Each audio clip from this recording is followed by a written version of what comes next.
Got it.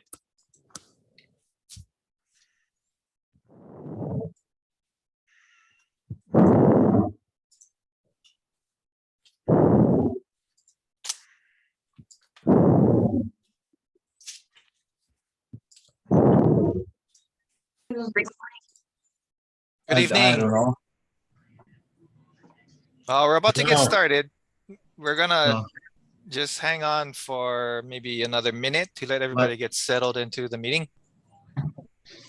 At this time, I'd like to ask everyone to mute yourselves, your mics. Yeah. Thank you.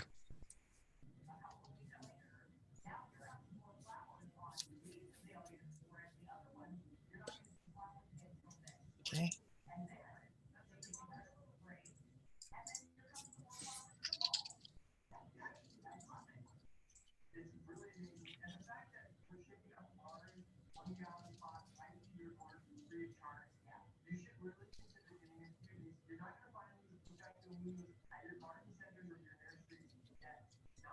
All right, well, I've got 6:01 on my clock. I'm going to turn it over to Andrew to kick us off with a pule for tonight's meeting.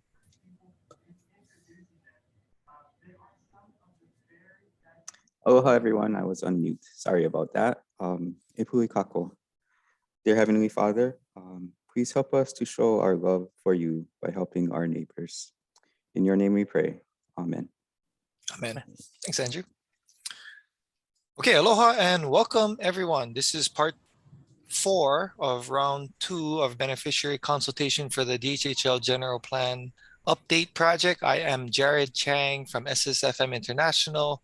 I will be facilitating tonight's meeting. One quick note, this meeting is being recorded and will be later posted to the General Plan Open House website. Let's get started. Tonight's agenda. Quick housekeeping, some introductions. I'll do a quick where we are at in the process of this project, and then we're going to be on to tonight's topics. First being economic development, and next revenue generation. Then we'll try to close with a quick wrap up and next steps. For the planning project team, you heard from Andrew Choi. He's the acting planning program manager for DHHL. He's supported by Julianne Cachola, another planner. From SSFM, in addition to myself, we have Melissa May. She is a senior planner and our project manager for this project. And we also have Malakai Krishak, another planner from SSFM. Also tonight, we have from DHHL, Joby Masagatani, who is going to help present the topic of revenue generation.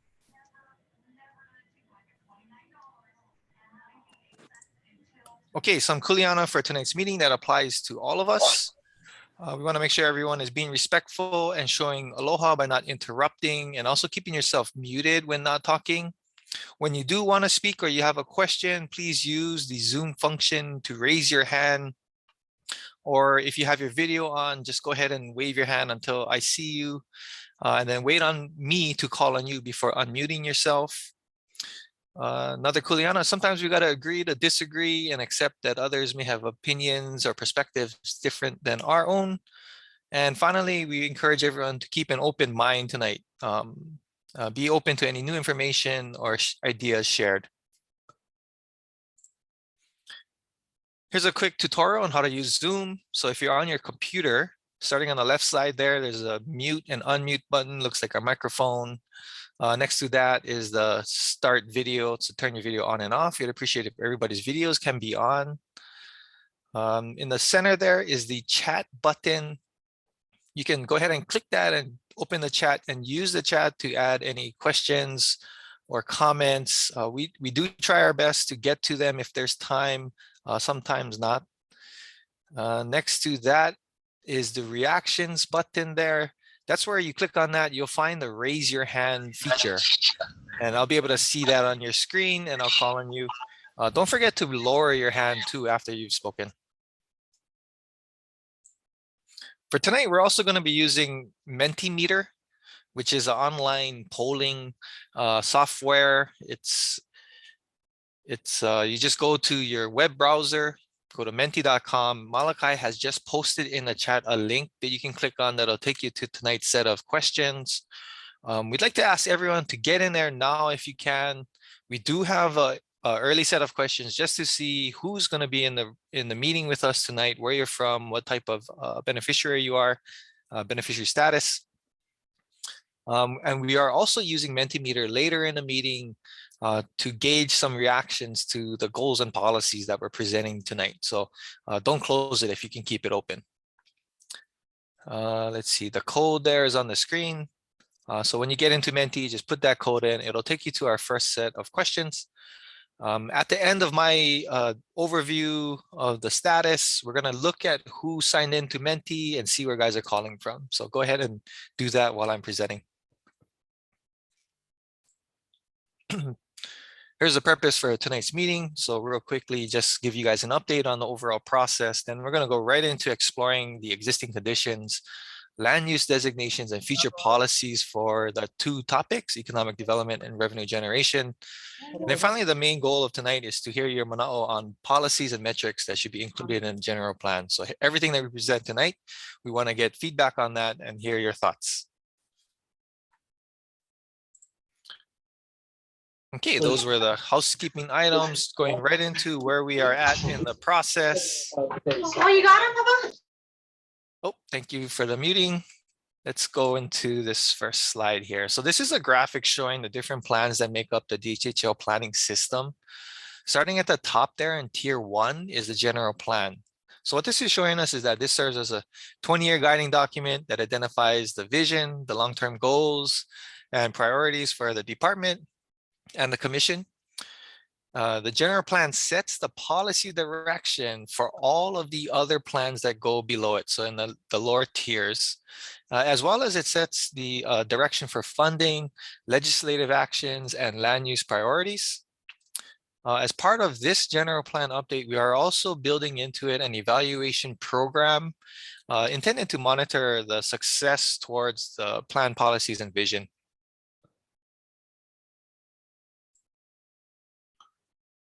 Okay, so in this general plan update, these are the general overall goals. So first, starting with number 1 is to set the vision and policies to guide the department over the next 20 years, so to 2040. The second one there, this plan has to meet minimum requirements that are established in Hawaii Administrative Rules, Title 10, Chapter 4, Section 55. The third one, the updated plan should strive to be innovative and pragmatic to assist the department, the commission, and beneficiaries and decision makers. And finally, the plan will identify how to measure success and progress towards the vision and goals. So in the last slide, I had mentioned that the Hawaii Administrative Rules has minimum requirements for the general plan update. Here they are right here, 1 through 8. We have a legend just to kind of break them up into general topics. Starting at the top 1 and 2, the green, that's related to creating a uniform system of land use designations and land dispositions across the state.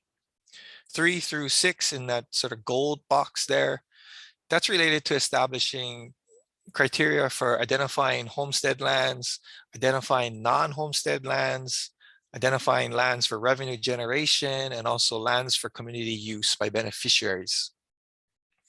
Number 7 there in the blue box is related to establishing level of service standards for infrastructure and community facilities. And finally, number 8, the purple box relates to the need for an evaluation system to measure success. Tonight, we're focusing on number 5, identifying lands for revenue generation, and also how to measure success in this regard. Number 8. Okay, here's an overview of the project schedule.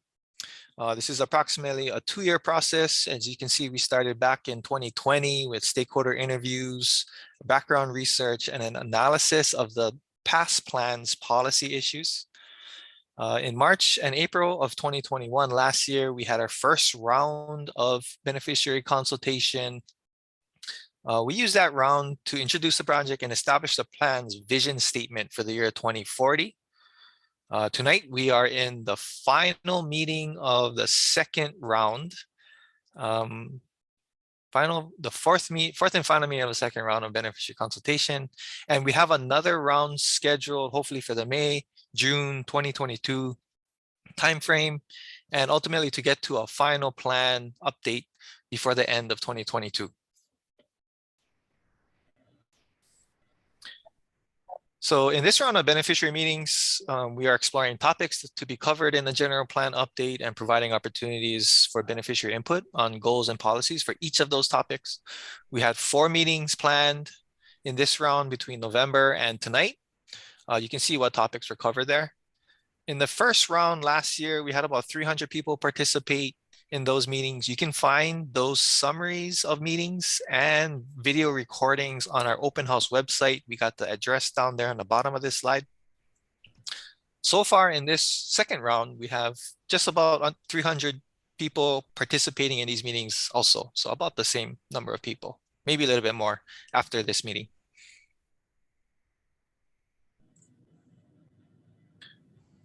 Okay, now on my last slide before we look at the Menti results, but we just want to give a quick recap of where we ended up with the vision statement after round 1. So the general plan is a vision-based document, like I mentioned. In that first round, we asked people to describe what success for the department and beneficiaries looked like in 20 years if the vision was achieved, and what principles we needed to follow to guide us there. The overarching theme is self-sufficiency. And in summary, this is what it kind of goes like. So I'm going to kind of go through these. So in the year 2040, the Hawaiian Homelands Trust and its beneficiaries will be thriving, self-sufficient, and connected to one another on the Aina. Trust lands nurture and sustain beneficiary communities. Beneficiary communities are self-sufficient, healthy, prosperous, and grounded in cultural knowledge and traditions. Beneficiaries are thriving on the land and engaged in activities that support the rehabilitation and self-determination of all Hawaiians. DHHL as a department is sufficiently funded, transparent with beneficiaries, and collaborative towards achieving the vision. And finally, all of Hawaii joins in supporting the implementation of the Hawaiian Homes Commission Act. So as we go through this meeting, we just want to remind everyone it's important to keep these guiding principles and this vision in mind as we discuss goals and policies. So that was the end of the updates. Let's, Malachi, go to the Menti. Let's see who we got in the room. Okay, there's 21 guys in this meeting. We got about 6 guys that signed on to Menti so far. So I'd encourage the rest of you to get onto Menti if you can. Feel free to use the chat if you're having any issues with that. Just throw your issue in the chat and Malachi or myself or Melissa will help. We got 3 lessees, a couple on the wait list. Pana Eva, Olehua, Kauai High, Oahu Hilo Waimanalo. Okay, great. And with that, we're gonna move right into our first topic, economic development, and I'm gonna turn it over to our planner, Malachi Krishak. So, mahalo, Jared. Aloha kako. My name is Malachi Krishak. As Jared said, I'm a planner with SSFM. And the first policy topic we're going to talk about tonight is community economic development. And so as Jared briefly touched on when he went through the agenda, we're separating our discussion tonight into 2 parts. And this first part is really focusing on the beneficiaries and how DHHL's land use and programs can generate economic and entrepreneurial opportunities for beneficiaries within homestead areas. So let's get into it. And before we talk about, or as we talk about economic development, we want to get on the same page in terms of how we think about wealth and how we think about economic well-being. So, you know, in Hawaiian, wealth is tied to water. Vai. You know, in old Hawaii, it was everyone's kuleana to malama I kawai, to take care of the water because it was understood that it affected the livelihood of the entire ahupua'a. You know, if you had healthy and sufficient supply of vai, you were considered wealthy. You were vai. You had vai. And I think this view of wealth really connects back to that vision that Jared shared, and that we've talked about in this round of meetings so far. And right, so if you think about vai, wealth is self-sufficiency. Vaivai also encompasses sustainability. You need to sustain it to ensure that we have an abundant life. And then there's also this component of kuleana, right? It was everyone's kuleana to malama I Kauai, and everyone has a role when it comes to providing wealth in a community sense. When today's economic system, economic well-being isn't conventionally measured the same way, isn't measured through water. Economic well-being is now tied to areas such as income, education, employment levels, housing, health. So you can see some of these measures that are collected through the US Census Bureau, and then OHA actually collects these and sifts them down to the for Native Hawaiian populations, both in Hawaii and across the United States. But these traditional views of economic development are really focused on growth, right? They focus on growth of jobs, growth of income. A lot of the times it's focused on attracting outside commercial or industrial activities to come into your community and serve markets that are larger than your local area or your local economy. And what we've seen in Hawaii is that a lot of times these strategies have proven to not be connected with the community characters or the community values in a lot of places. So in the last few decades, kind of an alternative economic development strategy called community economic development or community-based economic development has emerged, which is initiated more at the local level and engages residents in the area in processes to have a voice and more control in shaping their economic future. By focusing on local capacity building, growing community assets in the area. And that's kind of the approach we're talking about today when we say community economic development. And since the last general plan, that same approach is what Dhhl has more or less taken related to community economic development in supporting economic development in homestead communities. And the department has done so, programmatically through the Native Hawaiian Development Program, which has provided small grants for local economic development activities like farmers market improvements in Maku'u. Another homestead community is exploring the concept of Pono economic development. Another community has installed alternative energy systems in community areas to kind of support that self-sufficiency, small grants. And then there's also larger sums of money available for more individualized economic development or economic well-being from the HASDA, the Native American Housing Assistance and Self-Determination Act. It's a federal block grant. And the funds from that have been used for developing individual family assets through providing financial literacy trainings, home loans, home ownership classes, and things like that on a more individual level.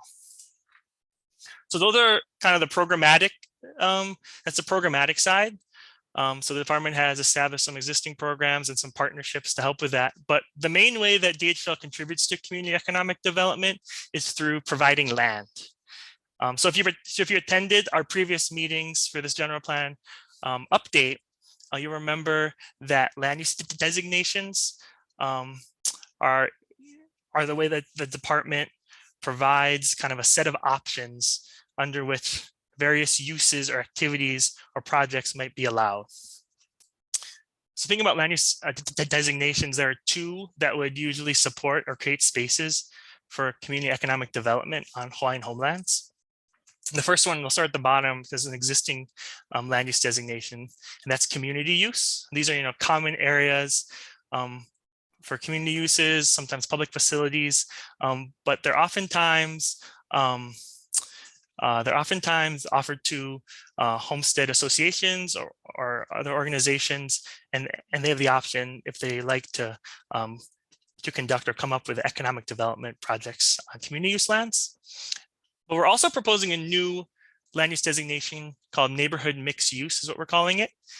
And this new land use designation is intended to provide more, individualized mercantile opportunities for lessees and beneficiaries within their homestead or near to their homestead communities. to conduct economic activities. And this is a new land use designation again that we're proposing. So this is just some examples of potential uses that could fall under within the lands designated under community use or neighborhood mixed use that could support, local entrepreneurship, local economic development. It can provide spaces for arts and dance, health, wellness services, of course, food, retail, other personal services, even office space or more community-centered spaces for co-working. Every community has their own preferences and their own vision, but these are just some examples to get us thinking.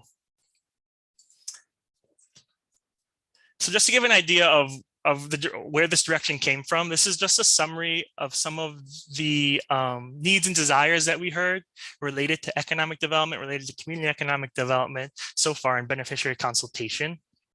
We heard a desire to promote self-determination, self-governance on Hawaiian homelands.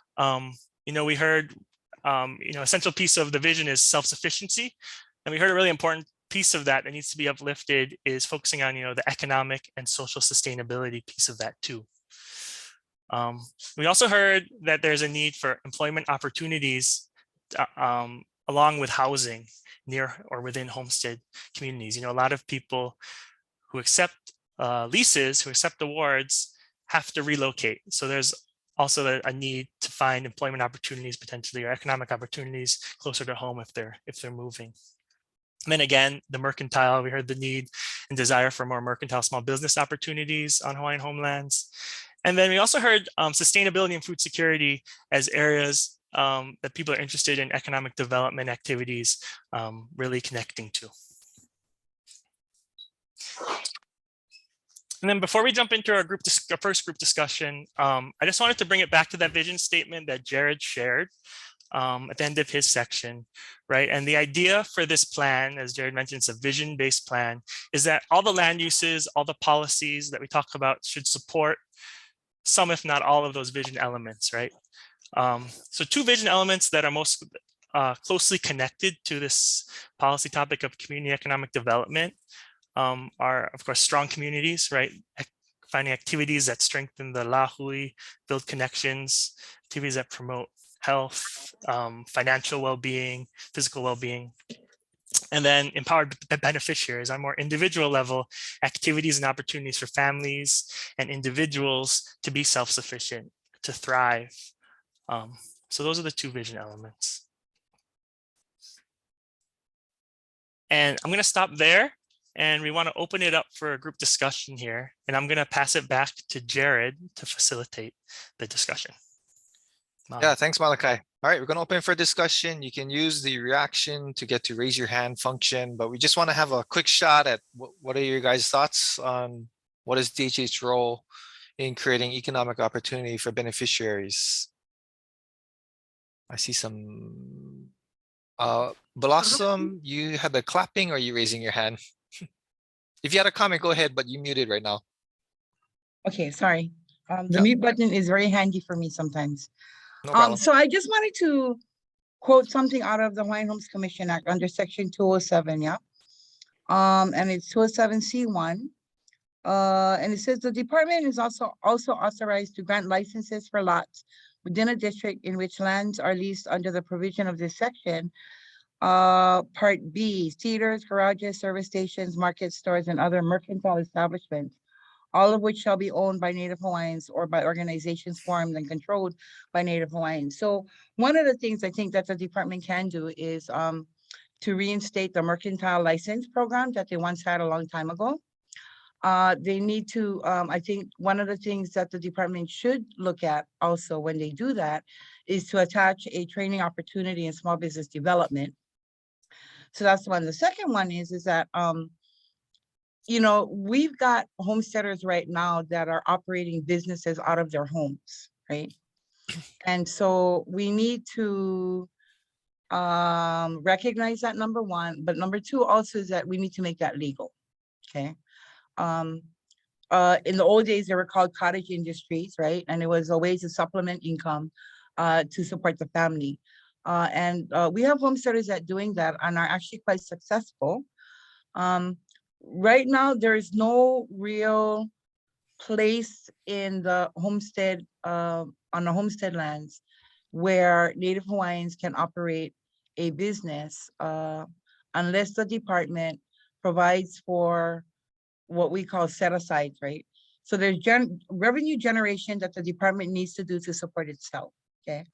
But the other part of it is that there should be a place within that revenue generation policy that allows for Native Hawaiians who are currently successful in their business, to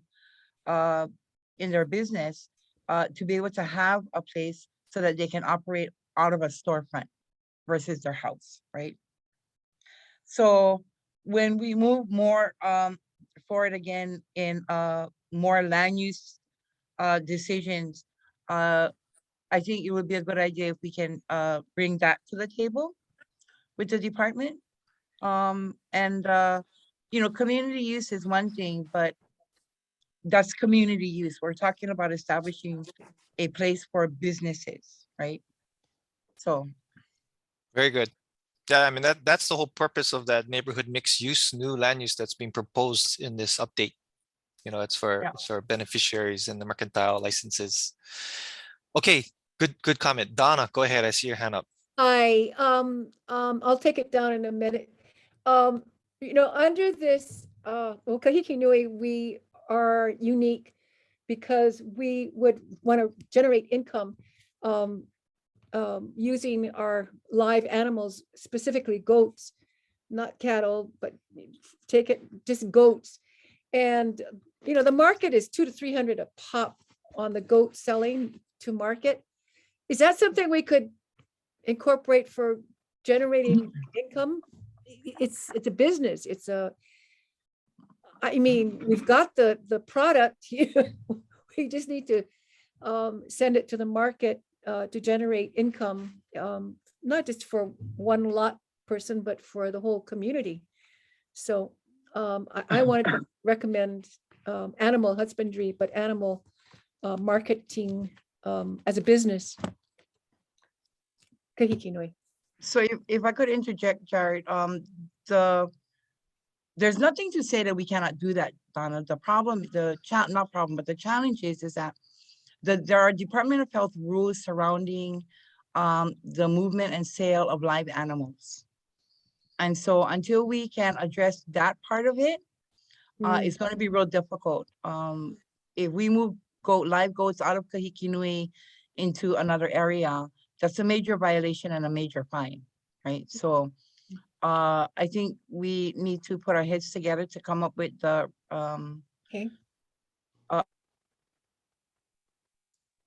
a way to resolve those challenges so that we don't get into trouble.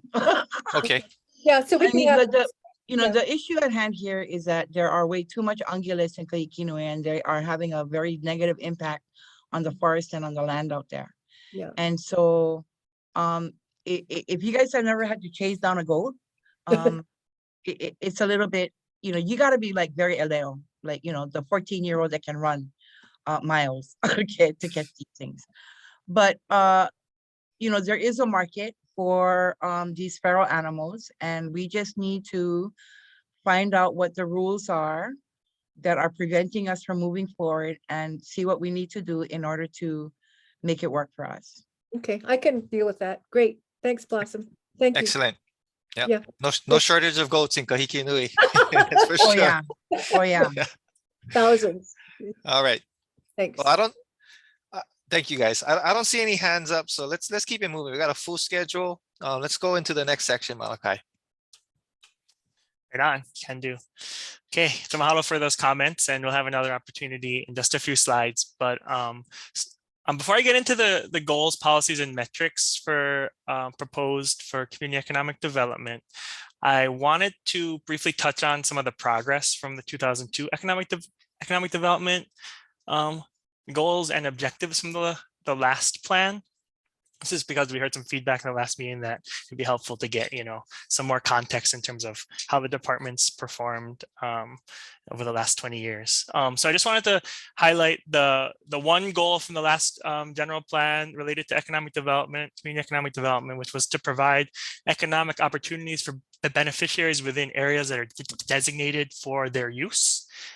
And then the attached objective to that was to assist Native Hawaiian entrepreneurs by supporting opportunities for business education, training, financing, planning, and leasing. So just a few things I wanted to highlight related to that goal and that objective.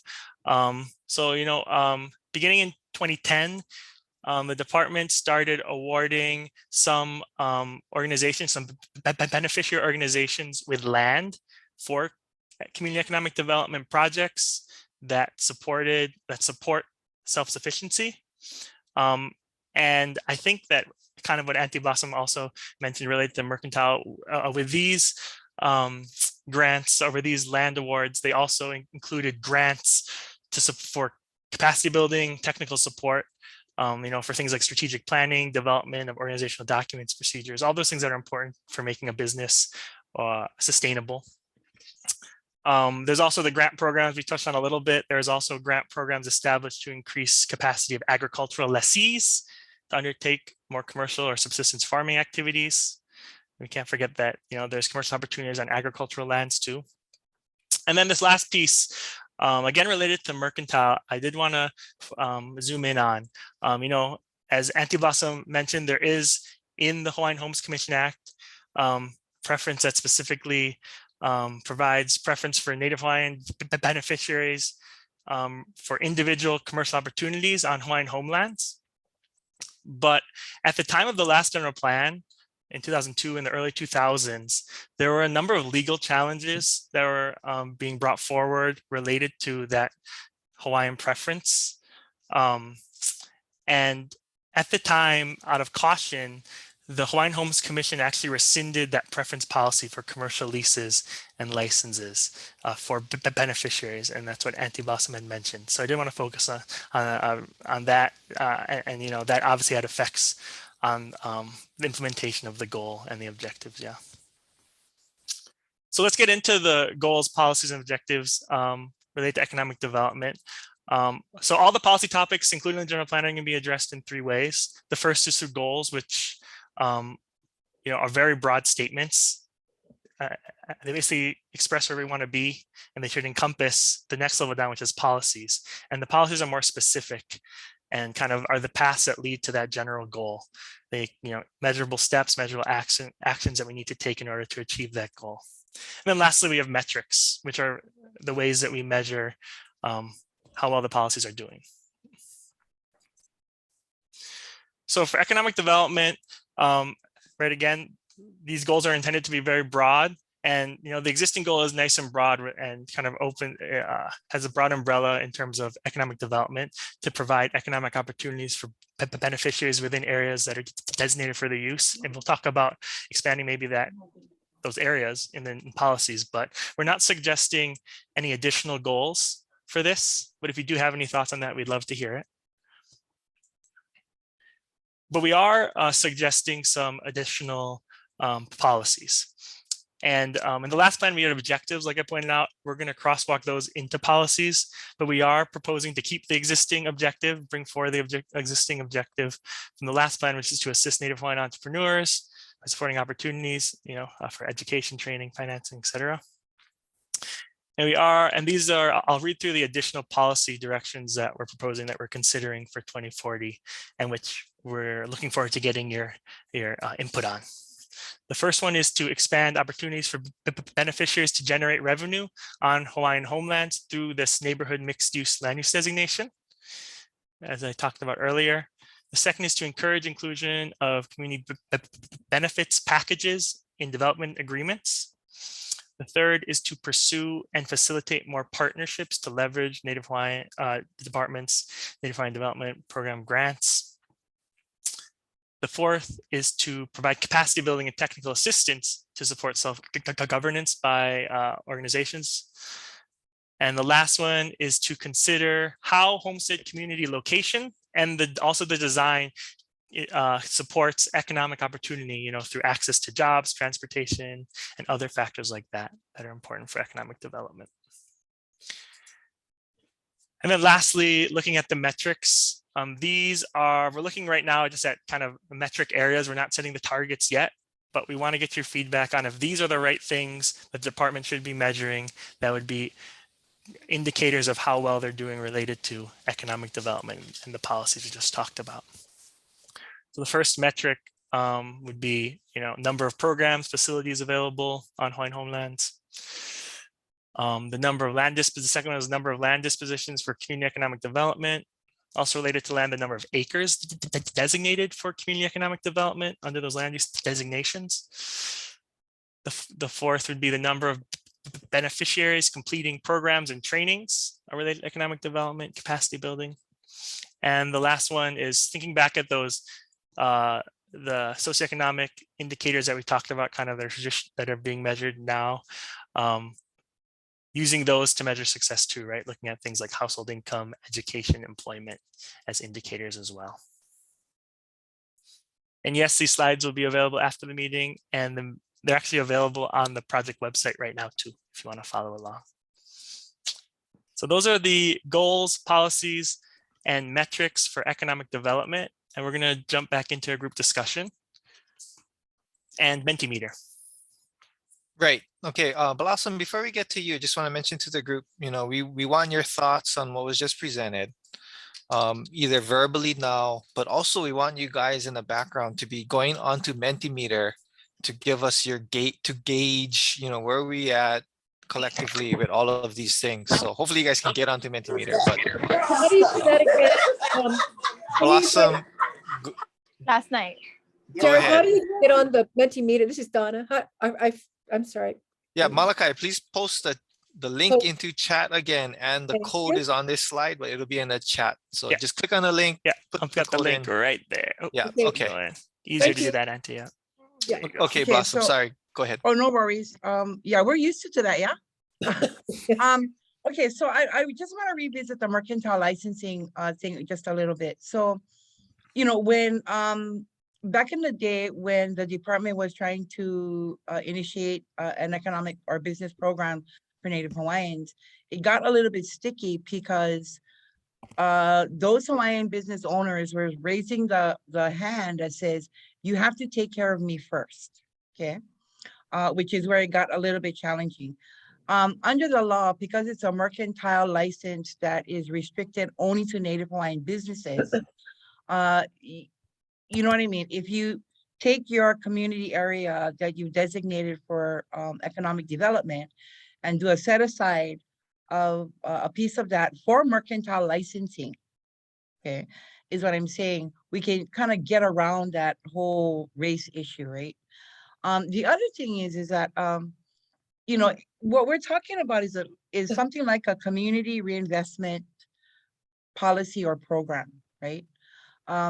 The department generates revenue to support itself, which is a good thing because it helps us beneficiaries. But when you reinvest a portion of that revenue into the community itself, in terms of small business development, infrastructure, right, training, capital investment loans, then you're really starting to talk about reinvesting into your community, right? There are people out there that have great ideas for small businesses, but they're unable to launch because they just don't have the assets to be able to do that. So one of the things the department can take a look at is within the trust fund resources, identify a specific amount and establish a small business loan program. Okay, it's all these little pieces that when come together can create great success, not just for the individual beneficiary, but for the community in which they live in, because you've got increased income, right? You've got better and higher goals for future development. And all of these things play into how do you build a vibrant community. So, the tools are there. We just need to figure out a way on how to use them appropriately in order to help the community as a whole. That's just my thing. Yeah, very Thank good. you. Yeah, part of what we heard last night, in this same meeting we had last night, part of the department's role in economic development for beneficiaries primarily is to get the land available for beneficiaries to use for mercantile or for business purposes, So that's part of the puzzle, like you're saying, Right, so Blossom. and even with like the Nahasa grant, right? So it's the Native American Housing Assistance and Self-Determination Act, okay? And while the department has relied very heavily on Nahasa in order to address our housing issues, okay? We're not really taking advantage of the full measure of what Nahasa can do for the community, okay? And part of that is the self-determination issue, yeah? So just another tool in the box. Wonderful. Okay, anybody else got thoughts you want to share or add on to that? This is great.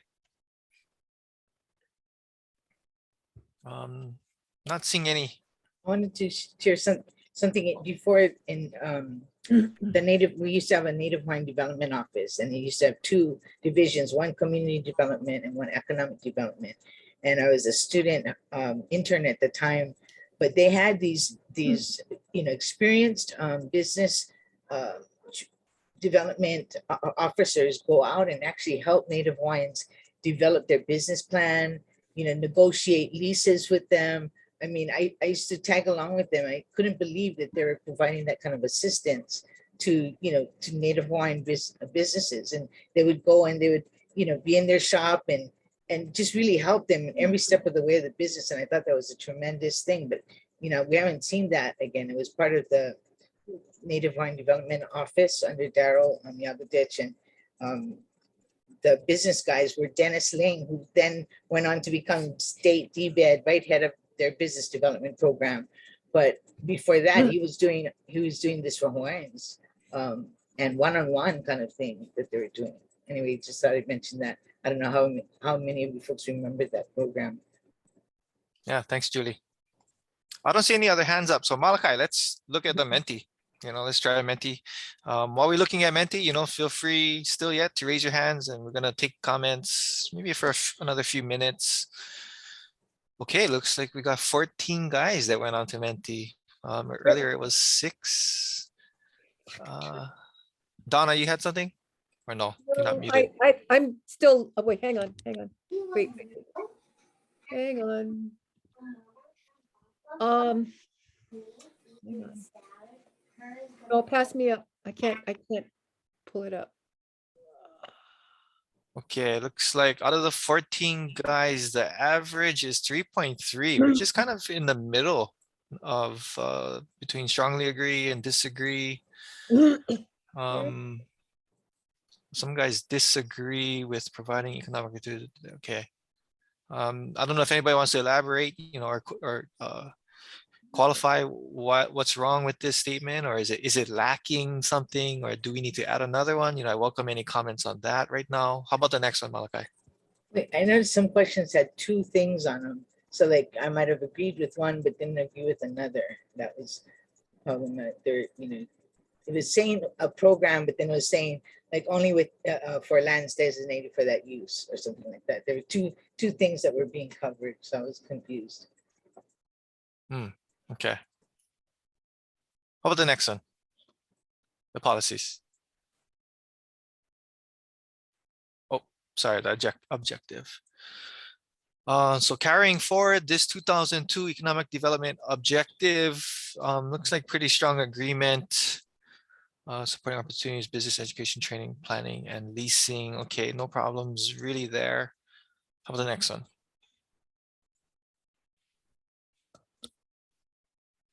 Okay, only 12 guys answered this one so far. The other couple guys, just feel free, go ahead and get it in. And for the rest of you, go ahead and fill this in, because we're going to incorporate this into the meeting minutes and recording at the end of the day. So you don't feel pressure to get this in now, but you can go ahead and do it after.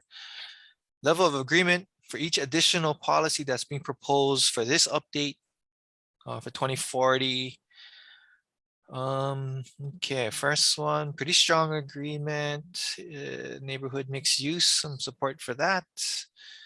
Inclusion and community benefits, strong agreement for that. A little bit less for more pursuing more partnerships to leverage DHL grants, but still almost a 4, kind of in the middle there, in the median.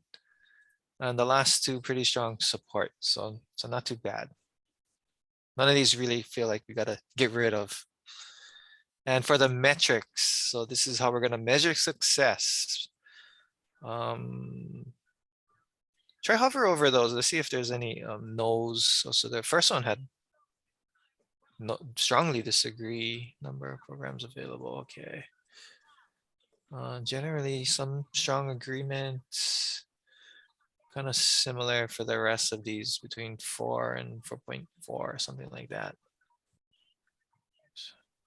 Anybody have thoughts on anything else we should be thinking about measuring for success on economic development opportunities for beneficiaries? You know, this is the time to give us your thoughts. Or you can always actually go to the Open House website and put your comments in there if you want to take some time to go digest this spread. The presentation is there too, and so you can go back and see what we presented tonight. Kaapuni Kama, I see your hand up. Go ahead. Aloha. I saw one of the I think the policies earlier were about increasing capacity in our homestead associations. Is that something you folks would want to track the data on, how much of the associations are engaging or you know, building capacity? Yeah, sounds like a good one. Yeah, that's a really good data point to track. Yep, agree. Okay, shall we move on? Last call for comments on this one. You can always come back to this if needed, something pops up, but why don't we move on then? Let's get back to the PowerPoint. We're gonna move into revenue generation. We're gonna hear from Joby Masagatani from DHL. She's gonna kick us off with the presentation for this one. Go ahead, Joby. Hey, mahalo, Jared. Aloha mai kako, everyone. Nice to see some familiar faces, even though it's online. The presentation that I am going to give really is to help to set context in terms of the resources that are available and where our revenue comes from. And it's kind of geared to someone who may not be super familiar with the Department of Hawaiian Homeland. So for those of you who are experts in our program, just bear with me as I move through this. So starting with the first slide. For the department, our funding sources primarily come from 2 locations: the legislature, who is required by Article 12, Section 1 of our state constitution to provide funding for 4 purposes: lots, number 2, loans, number 3, rehabilitation projects. And you read this more like any kind of project to support our well-being as an individual, as a family, as a community. So education, health, economic development, etc. And then purpose number 4, the administration and operating budget of the Department of Hawaiian Homeland. So first source of funding is the legislature, and the second source of funding are revenues that are generated by the Department of Hawaiian Homelands itself. Next slide. Critical to this Article 12, Section 1 language, which is at the bottom, and I'll just read the first line about how the legislature shall make sufficient sums available for the following purposes. We are the only state agency that has a constitutionally mandated language like that, saying that sufficient sums shall be made available. But of course, what the definition of sufficient has been something that has been under litigation, and that came about as a part of this Nelson case. It's named for Dickie Nelson, who was a commissioner from West Hawaii and from the island, the Big Island, from the Kona side. He, along with other beneficiaries, filed suit in the mid-2000s, alleging that the state and the Department of Hawaiian Homelands violated this Article 12, Section 1 of the Hawaii State Constitution, principally in 2 ways. The state did not provide sufficient sums, and the Hawaiian Homes Commission did not ask for sufficient sums. So this case is still ongoing. Next slide. And I did want to just kind of briefly go over where it is, because it has been significant in terms of the resources that are available to the department from the legislature. So in 2012, the first Supreme Court decision came, a critical Supreme Court decision came out, and basically the court determined that sufficient sums could, by the court's definition, they could only weigh in on purpose number 4, which is the operating and administrative budget of the Department of Hawaiian Homelands. Purposes 1 through 3 really was in the domain of the legislature and something that they did not have jurisdiction over determining. They remanded the case back to the circuit court to determine what was a sufficient sums amount for the Department of Hawaiian Homelands. And there was a very favorable decision that came out of the circuit court, the Castagnetti decision, in which she opined that more than 28 million was needed in fiscal year 2015, 2016, for us to have sufficient funds for our operating and administrative budget. Unfortunately, the story did not end there. The state appealed that decision, and in 2018, the Supreme Court opined that the trial court erred. And so therefore, that entire decision at the circuit court was set aside. It was almost as if it didn't happen. And what the Supreme Court directed is that what should have been used was a baseline of our 1978 number of what our operating and administrative expenses were at the time the Constitution was revised by the Constitutional Convention. And that baseline budget of 1.3 to 1.6 million should have been adjusted for inflation, and that would have established the sufficient fund amount for DHHL.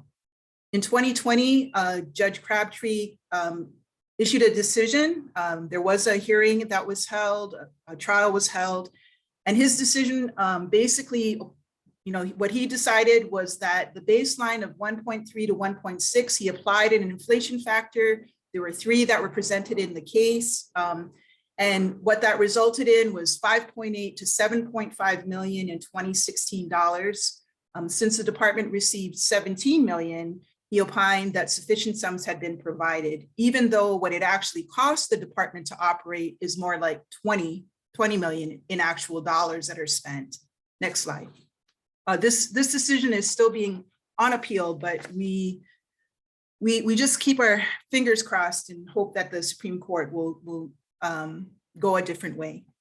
As we go forward, I did want to just give a summary of how our budget is put together, because it is a little bit different. So beginning in October, the commission puts together what we call our sufficient funds budget. This is the whole pie of what the department feels and the commission feels we would need in order to operate sufficiently with sufficient resources.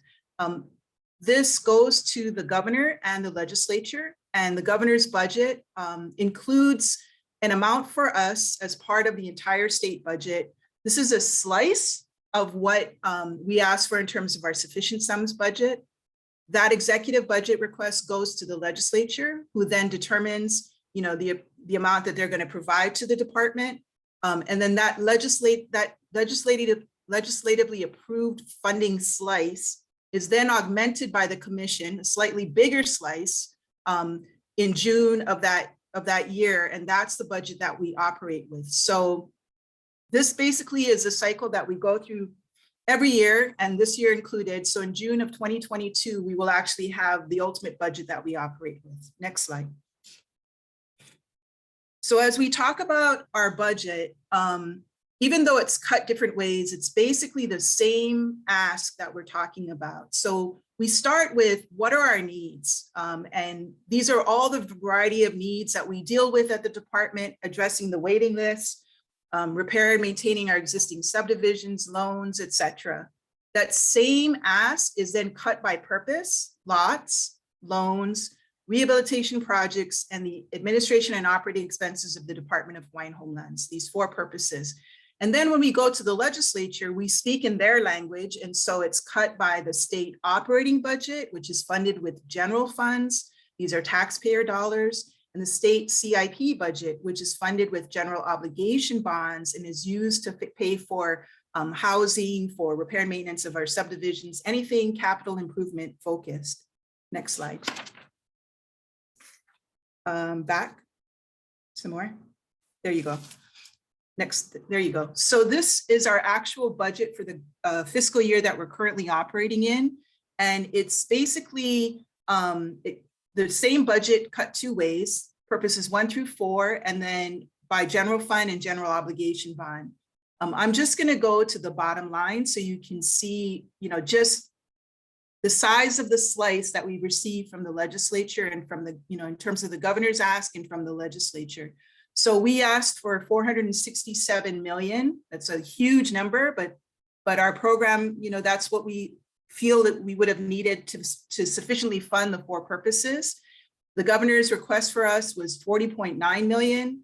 The legislature approved 67.7 million, and it's cut both by purposes, is also by the way the legislature speaks in terms of general funds and CIP or general obligation bonds. Next slide. So I wanted to give you just a historical, and this is really more to show you trend of how our budget has fared over the years going back to 2010 to current. So the blue lines represents DHHL's request. The orange lines represent the governor's request on our behalf, and the gray lines represents what the legislature actually funded. You'll note from the years 2010 to 2013, there is nothing there. That's primarily because the department had a different philosophy about general funding at that time, and we didn't ask for general funding. So the legislature funded 100% of what we asked for, which was nothing. Beginning in 2014, you see the outcome of the first budget that we brought that asked for sufficient funding. And so our ask for our operations was between 20 and 30 million. The governor requested 14 million on our behalf, legislature funded 9.6. You see the impact of the Castagnetti decision. And since that time, our funding has been running between 25 and let's say most currently 15 million. What I do want to say is in the years 2017 to 2019, what the legislature provided to us included our fringe benefits. So it's really about 18 million that we've had to work with for our programs and operations until most recently with the pandemic. And so the number now is more like 14, 15 million as compared to our ask, which has been closer to like 50 for our operating budget. Next slide. On the general obligation bond side, the CIP side, this kind of narrows in more on what the governor requests and legislature funded because our numbers get very, very large. And we'll see that in the next slide when we start to ask for sufficiency. And so what I do want to note about this slide is although it looks like we received CIP funding in years 2010 to 2015, those were the years where we were owed 30 million as part of the Act 14 settlement. So you have to imagine that that black line is actually at the 30 million mark, and anything above that black line is actually what was CIP additional fundings provided to us. So really you saw maybe in 2010 and 2015, about 10 million provided to us by the legislature, consistent to what we asked for in 2010. Beginning in 2016, you start to see a little bit more coming to us. It's very little. And then you see in 2018, we start to get some significant dollars. So 2018, we got almost 40 million, a little less in the following year, 25 million after that, and then most recently 53 million. So it goes up and down in terms of what the legislature provides. Governor has consistently asked for 25 million for us beginning in 2018. Next slide. But when you stack on our ask, you can see that what we ask for, ranging from 175 million in 2014, all the way up to over 400 million in the most current year, what we actually get from the legislature is a much smaller amount, between 10 and 15% of what we ask for. Next slide. In terms of our sources of revenue, these are the sources that we have. Our revenue comes from, most of our revenue comes from what we earn off of our available lands through general leases, licenses, revocable permits, and rights of entry. We also receive loan income in the form of interest payments on our portfolio of mortgage loans. And we receive 30% of the lease rent from sugar lands and water licenses that are administered by DLNR, those lands. Some of them are now at the ADC, but in any case, 30% of that comes to us to fund the Native Hawaiian Rehabilitation Fund. And that is used to run our programs that benefit or provide the rehabilitation projects for our beneficiaries. And then we have our trust fund, the endowment, the Hawaiian Homelands Trust Fund, and the investment income from that, which is where the commission is trying to move forward in implementing the investment policy that was passed in 2017, 2018. And then we receive resources from OHA. Next slide. Of these sources of funds, 3 of them are really committed to specific purposes. The first is the DHHL loan income, which actually now the commission puts that money and interest earnings back into the loan portfolio. That was not always the case, as Blossom knows. At one time, that interest earning actually was paying for salaries and operations. And so it's been a really positive thing that those resources now can go back to fund additional loans for beneficiaries. The monies that we receive for the Native Hawaiian Rehabilitation Fund is what goes to fund the rehab projects that we do. And then OHA's payment of $3.2 million is what funds our debt service on our bonds. Next slide. So just a word about our loan portfolio. As I'd mentioned previously, those interest earnings actually paid for our operations like salaries. And there was, advocacy that was done by Blossom and others to say that really should go back into the portfolio. That earning was has been running about $4 to $5 million on average, depending on the year. And what's been positive about being able to put those resources back into the fund is that our balance of resources that can be lent out has grown from about 11.5 million at the end of fiscal year 2012 to approximately 36.1 million at the end of fiscal year 2019, pre-pandemic. So there's definitely a need for more loan funds for our lessees as we do more vacant lot awards, subsistence ag awards, and other types of activities that require resources from the department. Next slide.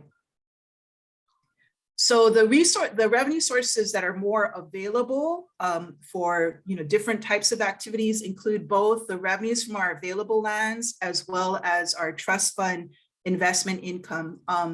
A word about the endowment. So we believe that we can start with about 100 million of this endowment.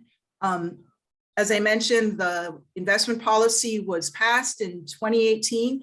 But we've been trying to implement on that investment policy, and there have been challenges for us. Commission right now has a committee to assist in making that happen. So our earnings off of this endowment have not been very high. They're invested in very, very safe assets, basically cash assets that are managed by the state of Hawaii on our behalf at this point in time. Next slide. This gives you what our revenues have been going back to 2013. So as you can see, we started at a little over 12 million, and it's been slowly going up to right before the pandemic. We were up near close to 18 million. And then the pandemic, like many businesses across the state, we did feel an impact from our lessees as to what was happening with the pandemic. But just generally, this is kind of where our income has been and the revenues from our available lands. Next slide. So I did want to just give you what it costs to run the department in a single year. And this is on a sources of funds, breakdown. If you want the detail as to what these activities actually funded, we do have our budgets that are approved by the commission, the sufficient funds budget that's available as part of the agenda packet. And I believe it was September of this year, maybe October. And then the approved budget that we do every year that shows where what actually this money is going to be spent on for the coming year. That is in our June commission meeting packet. So this is more from a sources so that you have an understanding of what it takes to actually pay for the activities of the department. So I'm just going to go to the summary numbers. Purpose, our development budget, purpose 1 and 4, because we consider repair and maintenance actually a operating and administrative expense, although it's paid for with CIP resources. But our development budget all in is $135.7 million. Now that's a very large number. And part of that is because it includes approved prior year approvals, both for DHHL funds as well as prior year appropriations. We want to make sure that the commission is okay with us moving forward with encumbering those funds and using those funds in the current fiscal year. Our loans is at 9.7, all paid for with DHHL funds. Rehab projects, 1.4 million, again, DHHL funds. And then our operating budget is almost $30 million a year. That's not just salaries, that's also taking care of our water systems, our facilities, taking care of our lands, all of those kinds of activities. So almost 50% of our operating budget is paid for with, with resources from the trust in order to make sure that those things like the water systems, taking care of our drainage ditches, all of that happens. Debt service, as I mentioned, is paid for by OHA 3.2. So our entire budget, 179 million, of which 34% of that, 60 million, comes out of DHHL revenues. When you add on the federal resources, 30 million was the budget this year, 23 for programmatic activities and 7 for loans. Our entire budget for fiscal year 21-22, which ends in June 30th of 2022, is $209.3 million. About 55% of that is coming from the state, 29% from ourselves, 14% from the feds, and then 2% our debt service from OHA. Next slide. So I think the good news is that it's very realistic for us to consider a sustainable revenue stream of $15 million a year from our available lands, given what our history has been. And 5 million right now is the target from our endowment funds, a 5% return to go back every year into the program for a total of $20 million sustainable revenue on an annual basis coming out of the trust. Our debt is actually very manageable. We were able to refinance that in the recent past, and our loan funds are building. And again, that's a positive thing for our beneficiaries. Next slide. But keep in mind that the general funds do not cover all of our expenses to operate and take care of all of the things that we need to do on a regular basis at the department. The legislature can be a very unpredictable source with CIP funding. As you saw on that slide, it goes up, it goes down, it goes up. And what they consider a priority may not necessarily be DHHL's priority. And then, we do just need, even if we never built another homestead, we do need resources to run the water systems, to maintain the unencumbered lands that we have, to plan for future development in the hopes of getting more resources to pursue the water advocacy work that we do, to provide the training and assistance that beneficiaries have requested, et cetera, et cetera. And I think that's the last slide that I have. Okay, thanks, Joby. That was excellent. We had a question come in that I wanted to pose to you. It was from Kavika Davidson in the chat. And I just wanted to get some clarity on the question, make sure we understand it correct, and then the answer. So I think it's important. Why are we asking for so little money? That was the question. And second one is, does this satisfy the requirements of the 1920 Act? So that came in when you were presenting on the budget requests and what you guys are actually getting from Ledge. So I just want to make sure that's we clear that up a little bit. I guess Kavika, if you can unmute yourself, would you care to say anything more on that? Yeah, that's perfect. That's exactly what I was talking about. We have such a great disparity for the amount of money that we're getting, and nothing's being fulfilled because of money. So why aren't we asking the state legislature for more money when the act actually helped Hawaii become a state? Because they accepted the fiduciary responsibility, correct? Yeah, Malachi, if you can go back to that slide and maybe the slide that has our fiscal year 2022 further back. This is actually what DHHL uses to operate. They're gonna try and substantiate. Couple more. $1 million. One more, couple more. That one right there. Okay, so this is just 1 year. Mhm. We asked from the legislature for $467 million. That is what we asked because, what we were, as a result of the Nelson case, where the commission had reached its responsibility was in not asking. And so we asked for what we think, we could do in a year if we had, all of these resources. So this is assuming, we don't just it's not willy-nilly. Every single one of these projects are identified in our sufficient sums budget because with any kind of development, it does go through a process of planning, design, and construction. But what we actually get from the legislature is, as you see, right? And unfortunately, beneficiaries did try through the Nelson case to go to the court and say the legislature is not providing sufficient sums, which the Constitution says they shall do. And as I had mentioned in the Nelson case, the court basically opined that I know you think sufficient, like everybody else who reads English, means enough to do what you need to do, but that's not the case in this, in the case of the Department of Hawaiian Homelands.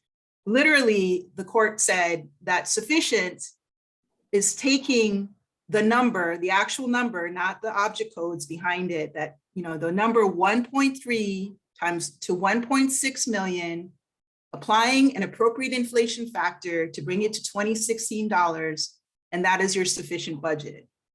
So that is the only thing we are guaranteed, given where we are in the lawsuit. And it's a very frustrating, it's been a very frustrating path because, beneficiaries have brought this issue forward. The commission also passed a resolution, just so that you know, appealing to the Department of Interior when the rules were being considered that affected our department to say, you need to do something about this.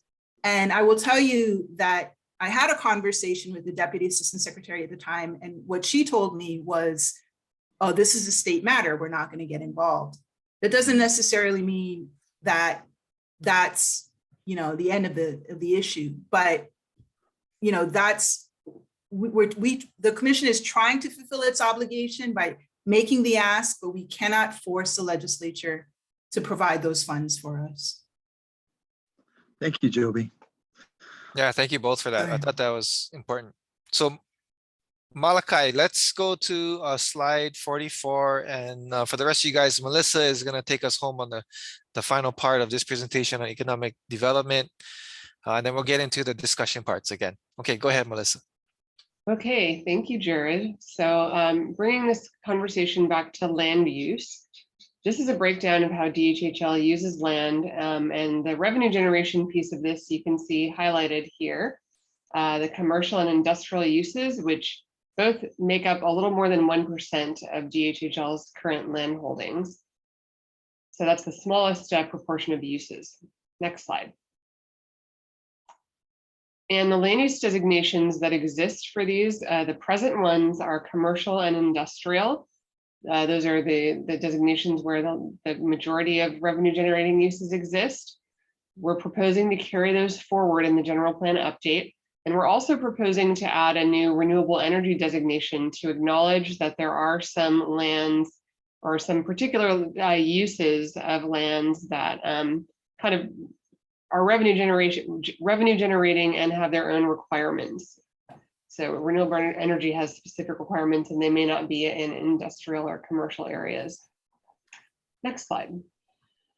Okay, now coming back to the vision, the 4 components of the vision that we already talked about, we want to make sure that all of the land uses and policies tie back to that. And the component of the vision that this relates to is the sustainable trust. And so as we heard in our comments, it's important to generate revenue as part of the trust being sustainable.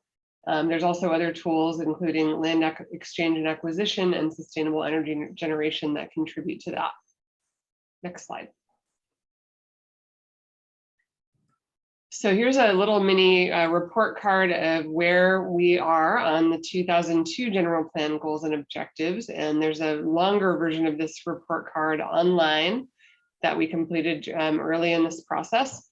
But just as a quick overview, the main goal was to generate significant revenue to provide financial support to fulfill the trust mission.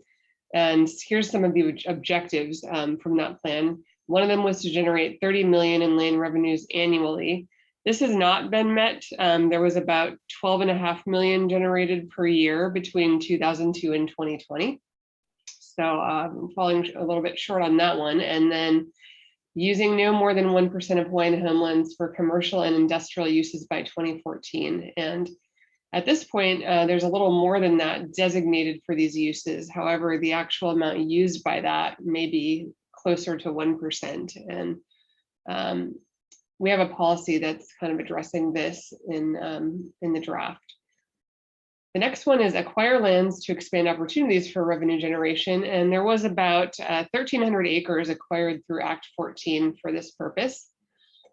And then finally, DHHL had an objective to create a professionally managed investment portfolio with a well-balanced mix of assets. And there was an investment policy adopted in 2018. Next slide. So I already mentioned that the main goal in the 2002 general plan was to generate significant revenue to support the trust mission. And the additional goal we want to propose for the plan update is to provide transparent reporting of how trust funds are spent. We know that there's not always a clear connection between the funds that come in and beneficiary communities. So this is something that we heard was important to people. Next slide. And the policies that we're looking at, we're looking at doing away with the first two objectives from the general plan that had those very specific targets, because at this stage, you know, we're 20 years later, we should look at a different revenue target and perhaps think about, instead of setting a hard limit of 1% of lands, think about how to balance the needs of those revenue generating uses with other needs of beneficiaries, and to allow people at the island and regional plan levels to decide what's right for their community with guidelines. So that's kind of the rationale for changing those. And we are proposing to carry forward the objective to acquire land to expand opportunities for revenue generation, and to create and maintain a professionally managed investment portfolio with a well-balanced mix of assets. Additional policies we're proposing are to make sure that revenue generating activities align with the general plan vision and guiding principles.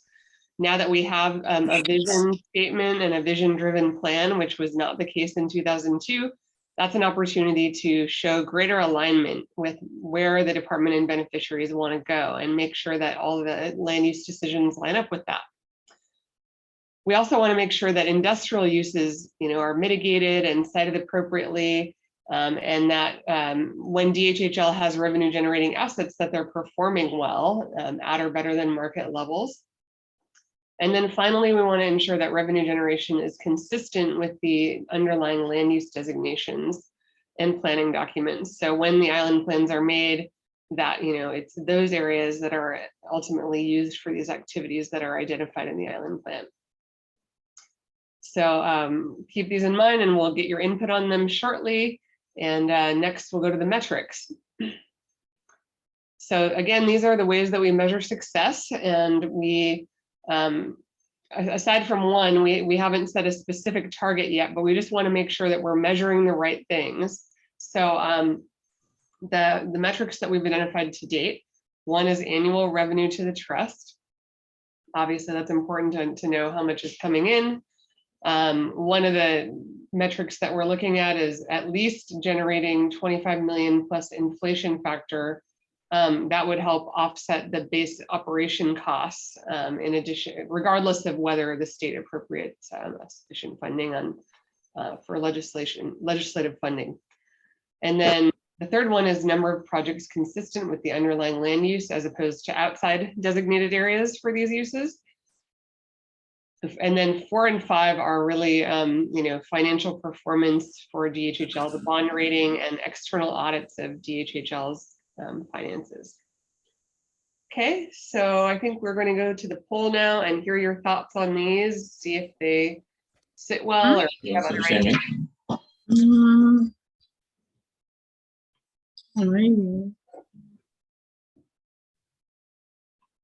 Back to Jared. Oh, you're on mute, Jared. Sorry, just saying, if you guys notice, you guys been muted automatically. That's been me throughout the meeting. Thank you. But Blossom, you had your hand up. But before we get to you, I just want to address, Tom had some questions in the chat and Andrew is prepared to give some responses. So I'm just going to read through each one and then let Andrew respond to each one.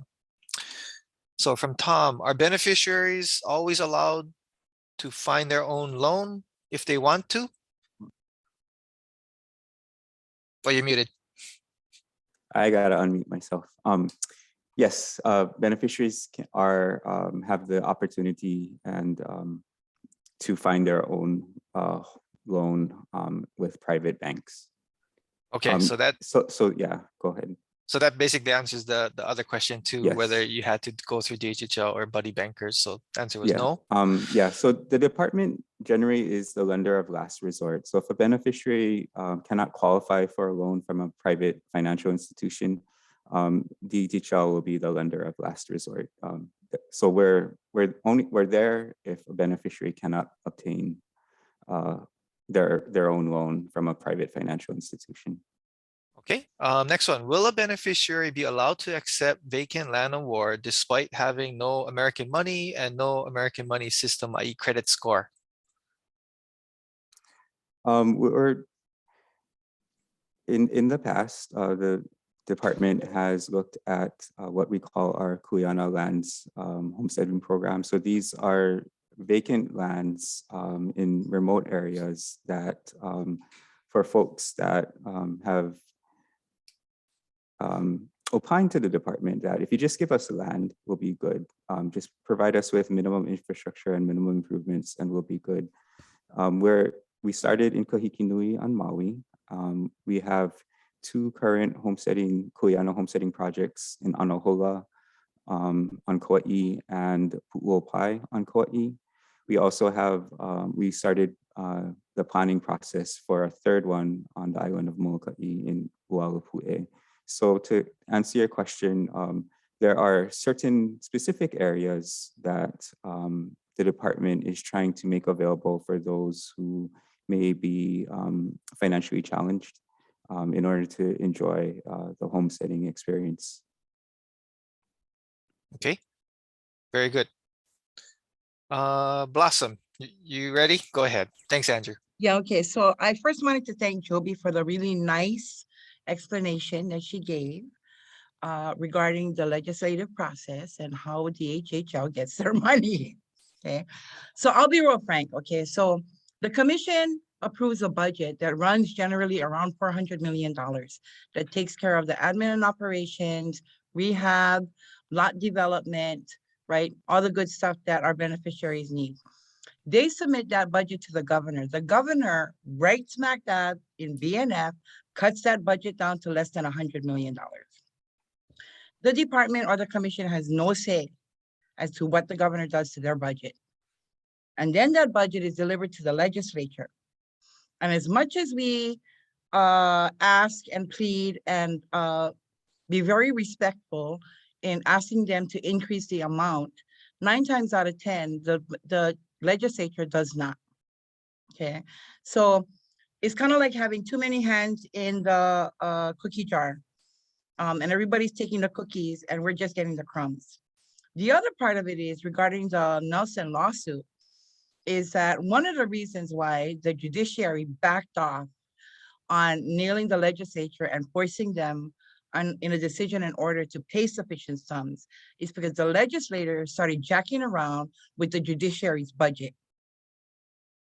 Okay, so let's be really clear about how the state of Hawaii and particularly administration and legislature treats our trust and its resources, okay?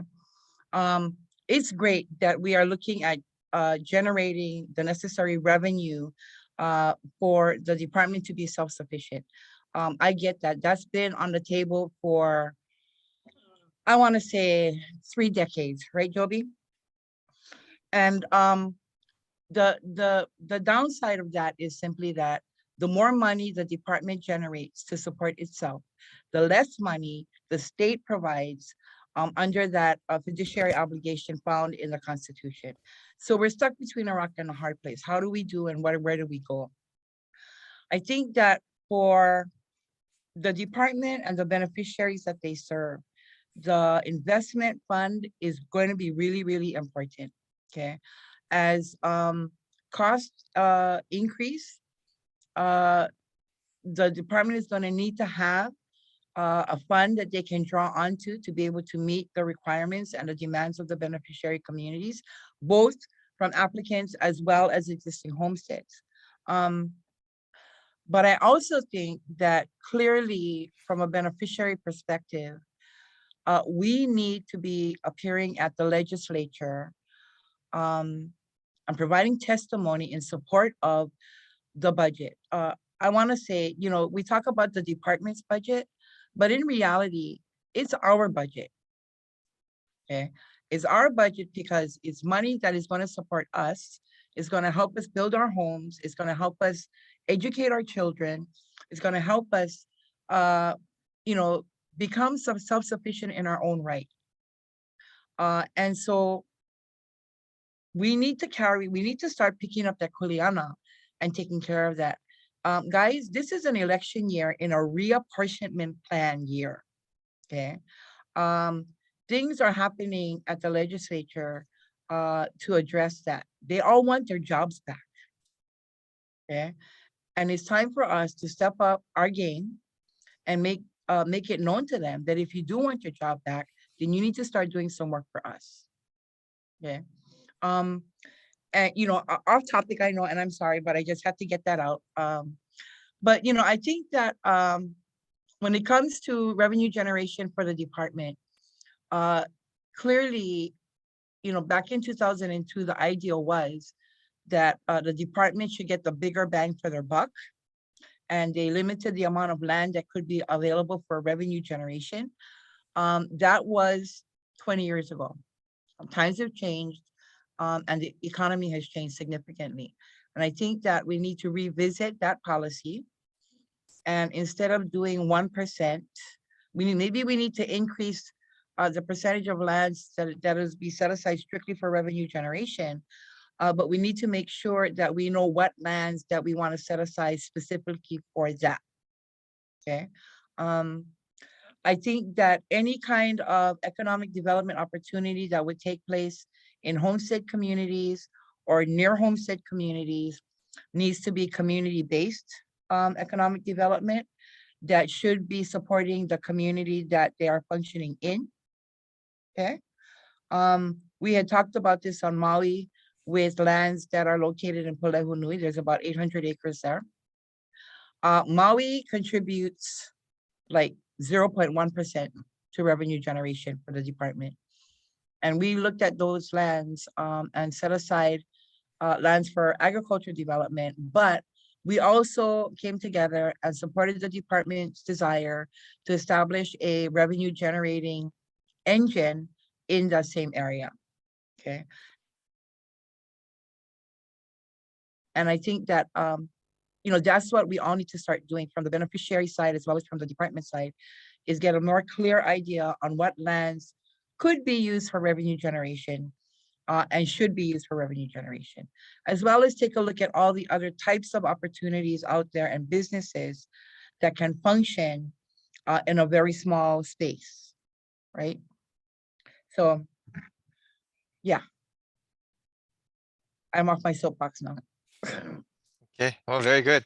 Very good. I appreciate that. Any thoughts? We got 30 minutes left. This is the most efficient meeting we've had in round 2. Welcome any thoughts from anyone else? Not seeing any hands up. There are some questions in the chat. Oh, and Home, I see your hand up. Go ahead. And then we can go to the chat. Aloha. Sorry, I had to go to another meeting, and so I just jumped on the tail end of Blossom's, when she was speaking. So aloha, Blossom. It's good to see you. Aloha, Auntie Home. How are you? Happy New Year.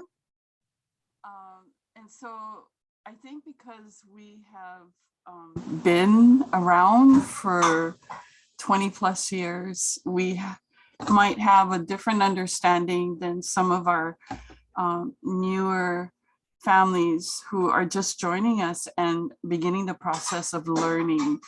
And so, after last night's meeting, I thought about some of the things we talked about or discussed. And so one of the first things, and I see that Joby is on. Joby, I really appreciate the presentation you did yesterday. I think you did a really great job of really giving people insight as to the budget that the department actually has to work with. And as we well know, the legislature has not been kind over the years. And so I know that I have gone before committees in testimony, and I would encourage everyone, especially with 3359 and its House Companion Bill 2511, that this is the $600 million that Speaker Saiki talked about in the opening day ceremony. So when we think about who we are as a people and the way we were taught by our kupunas, our values. And when I think of where we have been and where we're going, which is what this plan is all about. Plan 20 years ago hasn't really changed for today, 20 years later. But what I do see and what I hope to see more of is people getting involved, because it's not just the department's work. We are the stakeholders. So if you think about a company, we own stock. We're stakeholders, we're stockholders, however you want to identify it. But we have kuleana too in supporting what we feel is a good thing for beneficiaries as a whole, not just for those who have, but more importantly, for those who don't have. And these are, the kuleana I was given by my uncle was, you have, now your kuleana is to help those that don't have to get. So that, he gave me 3 kuleana. One was to advocate for those on the wait list, to advocate for those that have their homes, and to protect the trust. Those are the 3 kuleana that my uncle gave me. And so I try to do my best, and I know that we have different views at different times, but I think that we as a people need to understand that as stakeholders, our voices need to be heard, and they need to be heard at the legislature. And now is a good time for everyone to get involved. If you don't know, you can go through the legislature. It's capital.hawaii.gov, and that's where you'll find all the information you need to find about bills that pertain to DHHL, and register so that you can submit, even if it's just a simple testimony that says, I support. Our legislatures need to know that your voices are going to be heard, and they need to be heard. The last thing I wanted to say was, there was something, Jared, on one of the slides that said something about acquiring land for economic development. And I would prefer that we utilize existing lands for that purpose that has not been identified to develop lots for homes. if there's going to be any acquiring of land or exchange of land, especially for Oahu, since it has the largest applicant wait list for residentials, I would rather the department acquire or exchange land so that we have the land we need to build the homes for the people. Well, not the homes, but put in the infrastructure so that those lots can be developed for that 11,000 and growing. That list is growing. Every month it grows. So that was the one thing I wanted to say. And of course, again, Joby, thank you for your presentation. And it's so nice to see, not old friends, you know what I mean, Blossom, but it's, we are No, old. no, we are old. We are old. We're older, but so yeah, we need to focus on getting the ledge to start providing the sufficient funds that it's required to do under Section 12 of the Constitution, Article 12 of the Constitution. And mahalo. I don't know, Jared, is this the last meeting or are there more planned? This is the last meeting in this round. And Okay. then we have a third round scheduled for May, June of this year. Okay. Still tentatively the dates, but later this year. Okay, but I do appreciate everyone who has been participating and sharing your mana'o. It's really good to see people that are interested in this process. Mahalo. Yeah, well said. And we'll take a look at that objective. And I think that distinction is important to consider. Puni, you have your hand up. Go ahead and unmute yourself. Hi, everybody. Aloha. Hi, Okay, so Puni. I'm in a garage. Hi, everybody. So I'm in a garage full of people right now who are watching this meeting. And, we got some ideas. So one of the ideas we have is there's a common problem throughout homesteads, and that's abandoned and vacant homes. And, what Papakolea has always been trying to ask for, number one, is to place people back in those homes or assign or award those lots to people who are on the wait list. That's been on our priority list in the general plan, Papakolea's regional plan for over 10 years. So the problem with vacant homes is a big problem. Now, what we're finding is because there's a very slow turnaround on this addressing of these abandoned homes, the lots have become very overgrown. One of the ideas is to start hiring people from community or companies or groups to keep these lots clean. The lots are providing health problems for neighbors. And I'm sure everybody on the island see it. It's a terrible eyesore. It's a problem. It's a public health problem. Kupuna are complaining like crazy. So one of the ideas that we had is to see, rather than contracting all these companies that DHHF currently does that only cleans certain lots and not all, Papakolea has 30 abandoned lots. And a lot of them, almost half, are under the encumbrance of the department.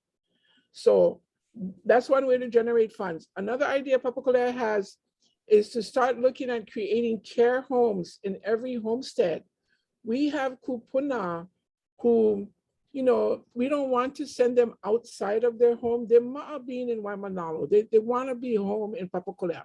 Start looking at creating businesses and care homes within our homesteads. We got to stop sending our kupuna to Waipahu. They holla quick. It's not good. So that is my 2 recommendations. Anything else, you guys? No, That's our 2 main, okay? Abandoned homes. We can have community health workers and all that. If, there is a process that the department has to put people back on those lots. Like I said, Papakolea got 30 and it's been over 10 years and we still, it's climbing. So care homes and abandoned lots. Thank you, everybody. Aloha. Go Papakolea. Yeah, excellent. I love those suggestions. Not issues we're unfamiliar with either, or have not been hearing also. So very good. Anybody else have their hands up? I see no. Why don't we go to the chat? Let's see, next one. Couple comments. One question again from Kavika. Oh, actually, Let's see, she said, in the metrics, can we include the number of beneficiaries participated? I did, Kapua, we'll get to you in a little bit, but Kavika, I just wanted to flush that out a little bit. Public beneficiary participation is kind of a cross-cutting metric of sorts. So in the sense of revenue generation, would you like to expand on that? Are we thinking beneficiary consultation at the commission, or is it something else? Just want to kind of make it a little bit more detailed if you have anything more to share on that.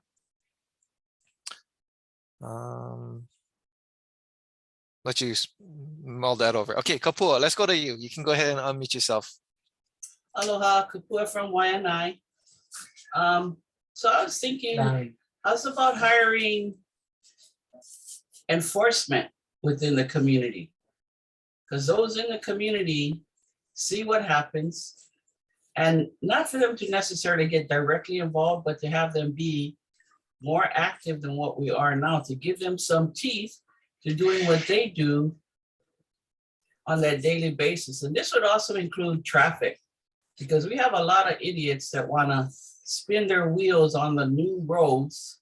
So while we've just had our roads repaved, we've got these idiots burning their rubber and wearing out the new roads already. So how's about some community enforcement as well as community maintenance of the abandoned areas? Okay, very good. These almost fit in the economic development for beneficiaries part, but we'll figure out where to put it, when it comes. Okay, Kavika, sorry, let's go back to you. Okay, I'm here. Can you hear me now? Yes. All right. So yeah, it's just staying fluid for the next, this thing's supposed to go out to 2040. Is that what we're looking at? And in order to stay fluid, you need to stay in contact with as many, full engagement of our people versus, I've seen it for too many years. The department comes up with a plan. Only a few people come up and agree or disagree with it. And you don't have full engagement of all the beneficiaries. And I just think it's really important that we stay fluid. And the best way to stay fluid in my mind is to make sure you get full engagement of the community as much as possible. Upwards 80, 90%. Otherwise, we do the same thing we've been doing for the last 30 years. Does that make sense? It does, 100%. Yeah, it does. Any other hands up? Okay, no. How about, let's go back to the chat. Ooh, where was I? Oh, Judy's iPhone. Is DHHL still considering to build a casino in Hawaii? Any comment on that one? Not at the current time. The legislature did not pass that legislation last year. Okay. Is DHHL still considering to assist beneficiaries with fee simple down payment in lieu of getting off the wait list? I think that is an idea that the department is strongly considering. I think should the legislature follow through on their commitment to provide large sums of money to the department like they promised on opening day, it is one of the ideas that we are considering on how to deploy those funds. One more just clarifying question from Tom on the questions that we had answered earlier. Basically, Judy, let's go to you before I go to Tom's question, since that was your question. Go ahead, Judy. It is actually me, Cora. Oh, I'm using my mom's phone. All right, Cora. Go ahead. My mom doesn't know how to use her phone, so we're both on it. So, with this $600 million that is in currently a bill, and this casino, the priority has always been our beneficiaries. So I would like to see that those beneficiaries that are on the wait list should have first refusal whether to get off the wait list by the opportunity of purchasing a fee simple home for those that can. But I wouldn't want to see that much money go for a project that not all beneficiaries supported. Anyway, that's just my manao. Mahalo. Okay. Yeah, thanks for that. Let's see, no other hands up. Let's go back to the chat. So more clarification. I think this one's for you, Andrew, from Tom. Most land awards currently ready and being offered on Kauai are only available to people who have credit score and will only be awarded after the beneficiary qualifies and signs for a mortgage or construction loan. Is this true? Yes, predominantly the department does a beneficiary study once every 6 years, and so the study involves sending out surveys to all of our applicants, and for those who participate in the survey, they have strongly indicated that they would like a single family residential home as their first preference. And then so we try to tailor our offerings based on those beneficiary studies and to make sure that we have enough homes to meet those preferences. And not saying that all beneficiaries want single family homes, but the vast majority have indicated to us through that beneficiary study that that's what their preference is. Okay, thank you for that. I think Joby wanted Joby, to go ahead. add. I see your hand up, Joby. And then after we'll go to Jermaine. I see that you wanted to speak but couldn't find the button. So go ahead, Joby. Yeah, so just kind of adding a little bit to Andrew and maybe kind of providing a little clarity to our program. So with a vacant lot, if it's a residential lot, the main thing that we want to make sure of is, can you meet the conditions of the lease? And the lease requires occupancy within 1 year.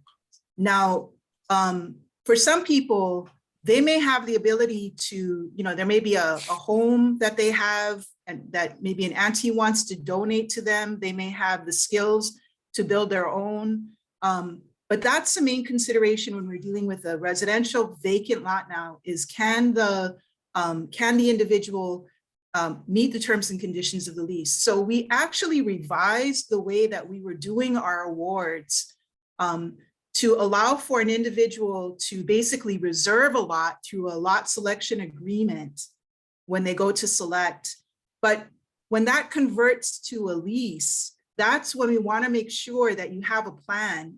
And most people require some kind of financing in order to meet the conditions of the lease, which is occupancy within 1 year.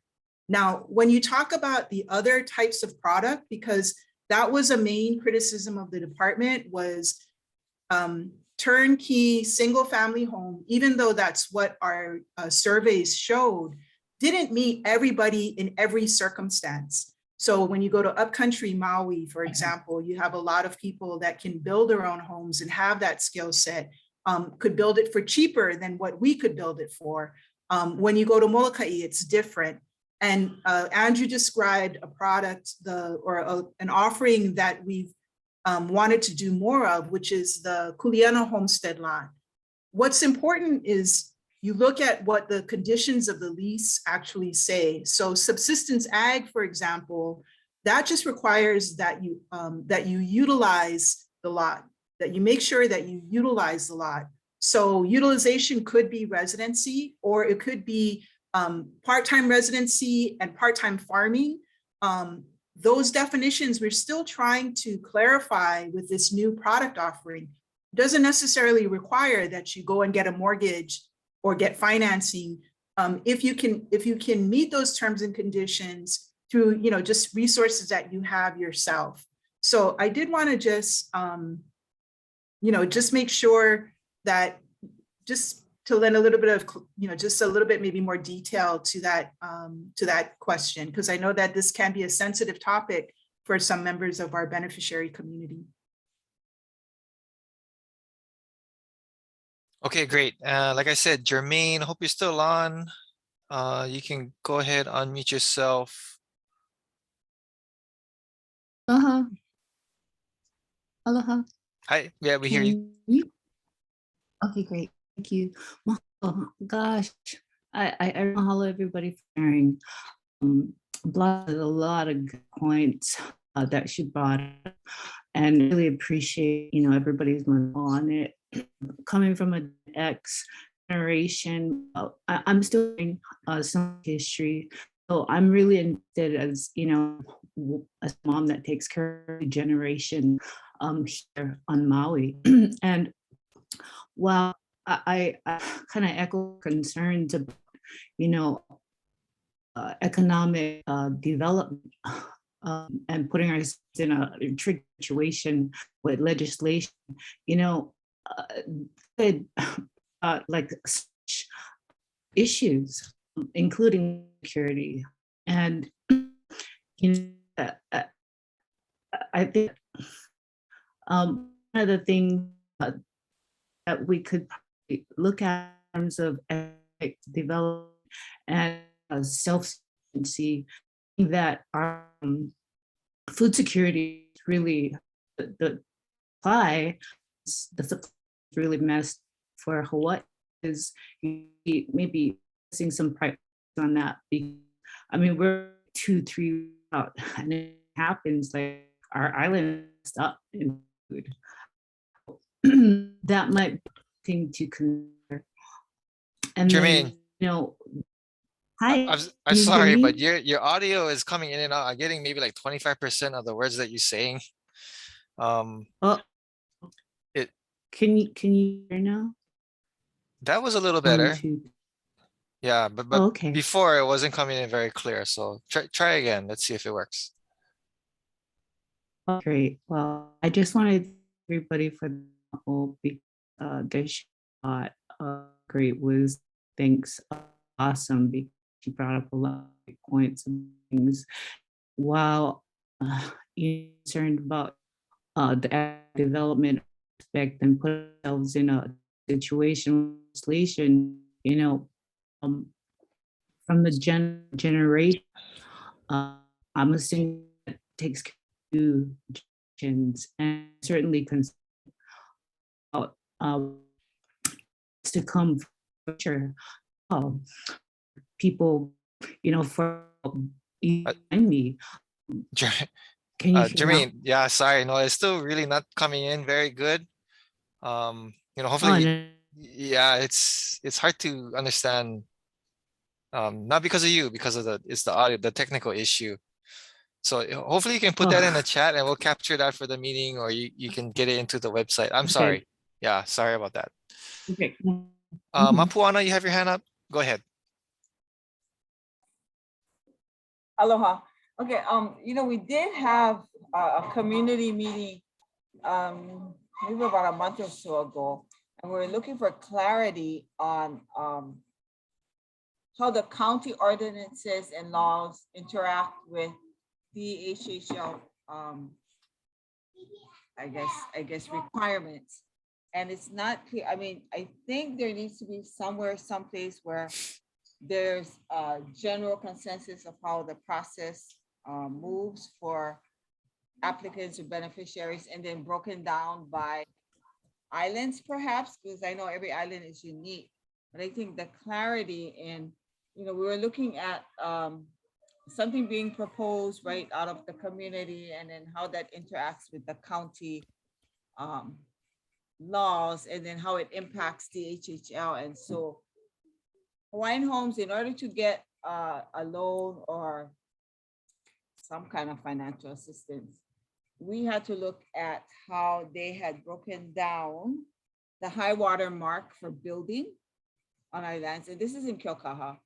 And so homes that are built on Nahalea, perhaps, would have to go 2 stories up, depending on where the high water mark was on a street before that. I mean, I think it's really confusing, only because the county the county person that we were talking to said they have no jurisdiction on Hawaiian homelands. So how does that work, or maybe clarity, if county is saying they don't have, but the department is requiring that we follow all of that. Does that make sense? It's kind of Yeah. messages. I'm just. Yeah, Yeah. a little bit off topic, but Yeah. is there a quick answer to this one from our DHHL guys we can give? I would say that Mapuano's experience isn't unique. There are oftentimes disagreements between the county and the department on what the process is. And I fully agree with Mapuano that it would be very helpful for our beneficiaries and for the department to have that be a little bit more clear. Especially as Mapuana pointed out, it's a little bit different in each county. So I think maybe perhaps one of the things that we could put as maybe not a goal or a policy, but as something like a project or a future study is to get that guidance, strive to work towards the guidance to clarify that process. The department has put in time with back in 2002, we tried to address that issue with the County of Hawaii with our MOU between the department and the County of Hawaii's planning department. Mapuana, if you wanted to put your email in the chat, I can send you that MOU. It's supposed to clarify the roles of the department and the roles of the county. And the next time the county may disagree with you, you can show them that MOU between the county and the department. Secondly, we've also been trying to work on one with the City and County of Honolulu. It'll be a little bit different because as you noted, each county is different. So perhaps something we can strive for through the next general plan period is to have similar MOUs with each county, so that the county, the department, and most importantly, our beneficiaries know what the process and protocol is. Okay, thanks, Andrew. And Mahalo Nui, that I will put my email in the chat. Mahalo. And you should be able to send that directly to Andrew only, unless you want everybody to see it too, which up to you. I will send it directly to Andrew. Mahalo. Great, okay. Kaapuni, you have a comment or a question? I see your hand up. Go ahead. Aloha. I just had a question after, I think there was a question earlier about the 600 million that hopefully the department receives. Is one of the ideas that some of those funds go into the loan portfolio? Because I think as Auntie Joby had shared, right, that if the loan fund kind of feeds back into itself, if the idea is that portfolio expands and gives more money to our beneficiaries, and then that kind of comes back in. So I just wondered if that was kind of in the idea pot right now. Yep, go ahead, Joby. Oh, you had your hand up, yeah. So, Kaupuni, so a couple things just to keep in mind. The 600 million that the legislature has been discussing actually may have, conditions or expectations from the legislature as to how that money is going to be spent. So a lot of that will be shaped by the testimony. It's not like trust funds, which is completely in the jurisdiction of the commission, yeah. But as it relates to the loan funds, the governor did request as part of his ask on behalf of the department, $5 million for loan related activities. And so that could help to augment our loan funds with additional general funds, which hasn't been done in a long, long time. So again, I think, it's very possible to, augment or grow our loan funds with general funds, especially if beneficiaries speak up about it, saying this is an important priority. Okay, great. We're coming up 1 minute on 8 o'clock. Apologize if we never get to all the comments. I mean, the questions in the chat. Nettie, I think we kind of answered that in the PowerPoint in Joby's early part of our presentation. So hopefully that you can get an answer there. But we're also, if we got a question in the chat that we didn't answer, we're going to answer it in the meeting minutes, the summary. So at least you have a record of a response. Still have 1 more minute left. So we're going to start to close out the meeting. Malachi, why don't we go to the next steps? So the last set of slides. Congratulations, round 2 is done as of tonight. It was quite a journey. So next one. Just a reminder, so please go to the virtual open house. This is where you can find all the recordings, the presentations that went on, the questions we have, and the ability to comment back to us. So that's open. There's the website address there, and have at it. Yeah. So announcements will also be on there. Next one is just the contact information for Melissa May, our project manager, and Andrew Choi. Next slide, Malachi. Yeah, so this is also on the website. You know, it should have this available. Feel free to contact our team if you have any questions or comments. Very open to that. And that was the last slide. So in the last slide is just a mahalo for everybody participating. This was an excellent discussion tonight. Appreciate everybody's time. I'm going to turn it over to Andrew for any last words before we officially close the meeting. It's just really nice to see familiar faces and names, and even though we're on Zoom, it's really awesome to have so many folks that have been involved with the department and with the department's program over the years from different islands being all in the same conversation.